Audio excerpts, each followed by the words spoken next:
कहानी है रामपुर गांव की, जहां के मर्द महिलाओं को हमेशा नीचा दिखाने की कोशिश में रहते।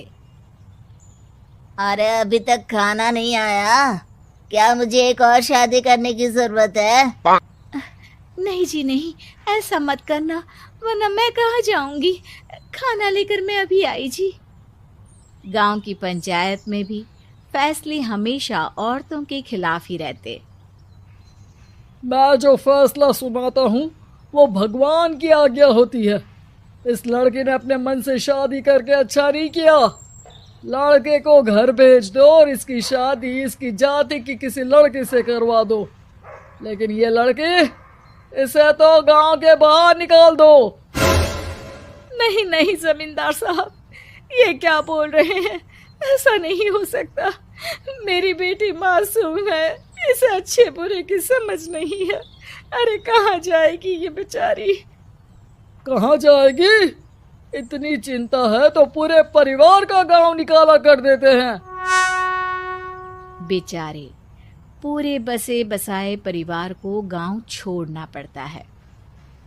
चाहे जो हो, अगर बेटियों को कंट्रोल नहीं कर सकते तो गांव में रहने का कोई मतलब नहीं है। यहाँ औरतों को दब कर रहना होगा। कोई भी अपने हिसाब से कुछ नहीं कर सकता, सब ईश्वर की मर्जी से ही होगा। तभी गांव का एक आदमी दौड़ा दौड़ा आता है।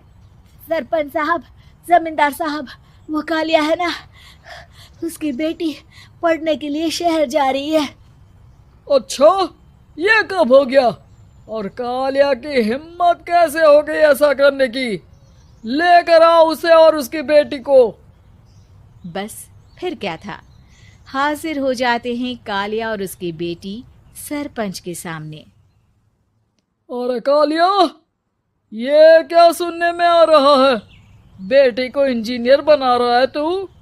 और ये बता, गांव में तो स्कूल नहीं है, फिर कहाँ से इतनी क्लास पास कर गई तेरी बेटी? राधा, जो कि कालिया की बेटी है, उसे लगता है कि सरपंच उसकी तारीफ कर रहे हैं।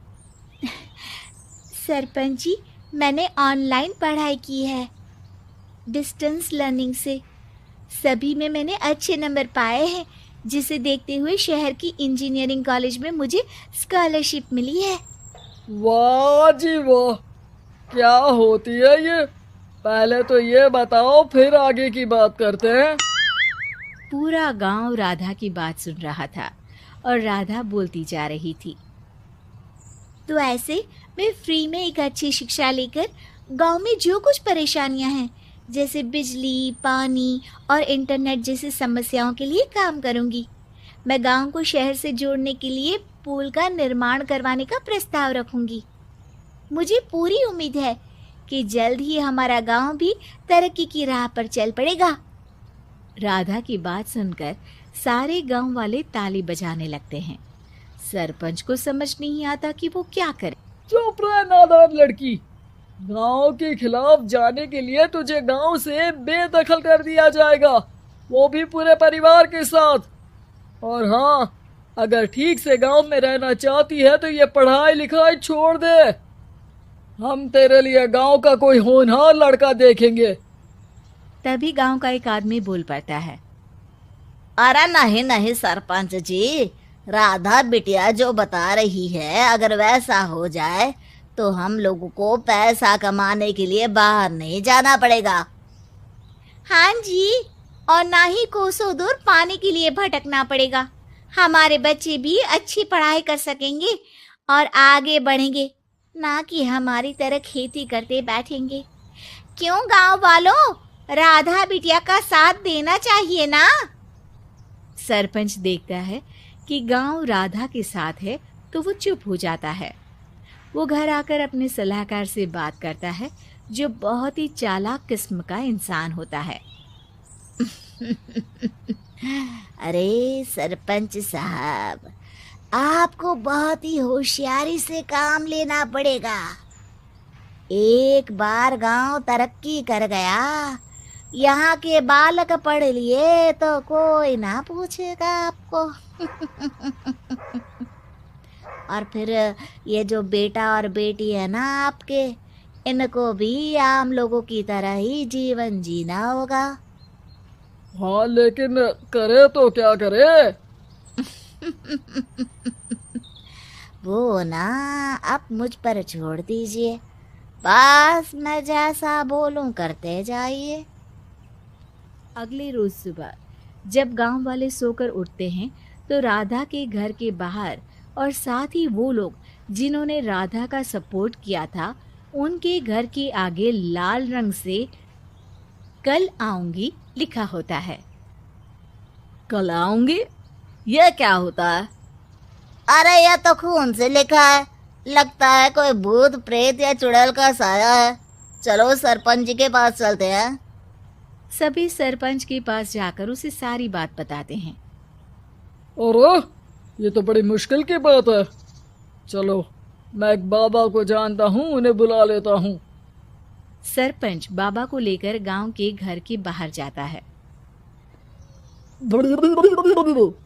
ओहो, तो ये वो चुड़ैल है जो उन लोगों को निशाना बनाते हैं जो गांव को बदलने का सपना देखते हैं। वो गांव को ऐसे ही संपन्न देखना चाहती है। वो नहीं चाहती कि कोई बाहरी यहाँ का कायाकल्प करे। क्या तुम लोगों में से किसी ने गांव को बदलने की सोच रखी है? तभी राधा की माँ रोते रोते आती है। मेरी राधा घर से गायब हो गई है। अरे कोई तो बचाओ, मेरी बच्ची कहाँ गई?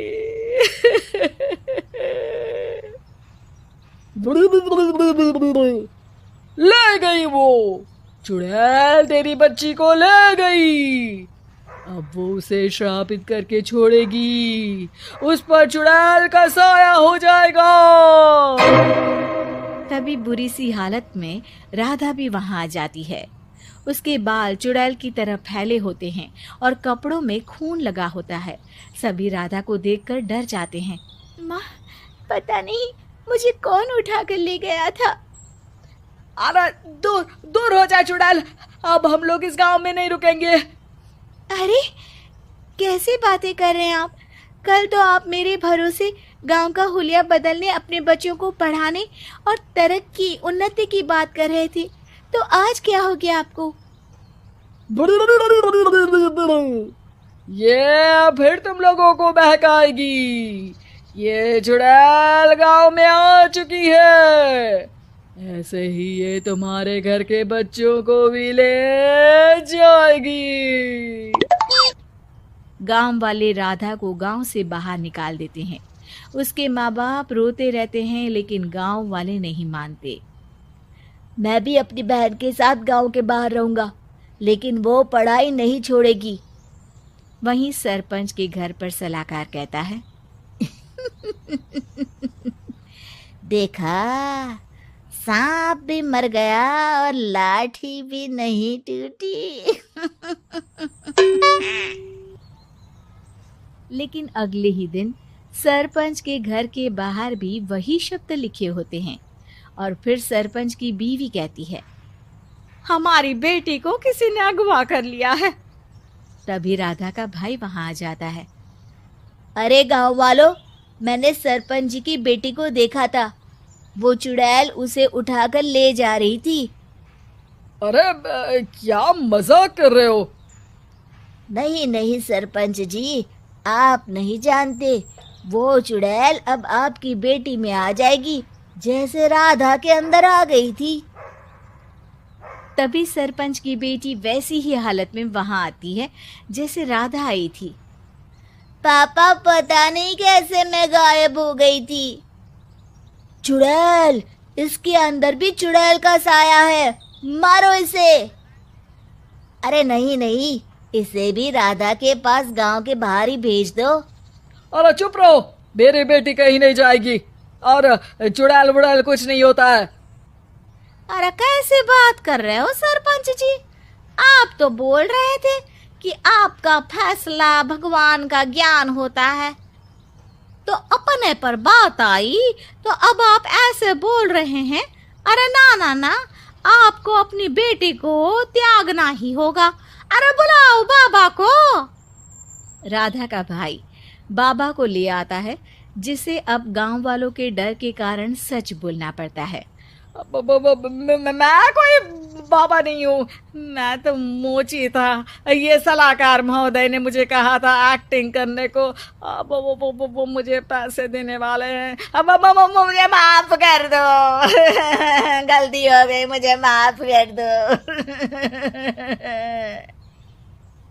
तभी वहां राधा आ जाती है। देखा सरपंच जी, जब गांव के बच्चे साक्षर होंगे तो आप जैसे लोगों की चालाकी नहीं चलेगी।